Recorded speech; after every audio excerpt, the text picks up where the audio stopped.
Со ребалансот на буџетот не се предвидени награди од 15.000 денари за полицијата. Министерката за финансии вели дека за ваквиот предлог на министерот за внатрешни работи Наќа Чулев прочитала во медиумите и дека такво барање не било испратено до неа.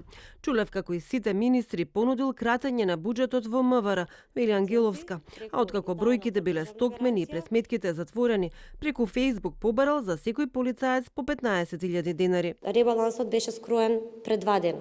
И јас морам да кажам дека министерот за внатрешни работи беше навистина кооперативен при правење на ребалансот и тој достави предлог за кратење од 88 милиони денари во Министерството за внатрешни работи. Тој предлог беше ефектуиран и морам да кажам дека овој пат при овој ребаланс поставивме стандард и концепт да ништо на своја рака Министерството за финансии не кратеше. Сите кратења, сите ефектурирани прераспределби и промени се на барање на буџетските корисници.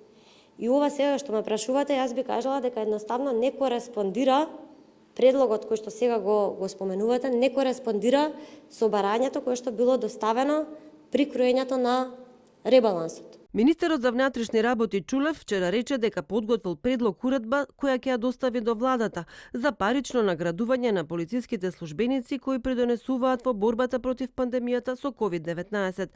Денеска тој повторно на Фејсбук напиша дека наградата за полицијата е повеќе од заслужена, а изјавата на министерката за финансии е уште еден доказ за негрижата на владата за вработените во МВР. Свесен сум дека пандемијата поврзана со COVID-19 сериозно ги намали приходите во буџетот, но исто така убеден сум дека оваа награда е повеќе од заслужена и истата ќе влијае мотивирачки врз понатамошниот ангажман на полициските службеници поврзан со коронавирусот. Од независниот синдикат на полицијата велат дека од 16 април побарале од владата и од Министерството за внатрешни работи награда за полицијата.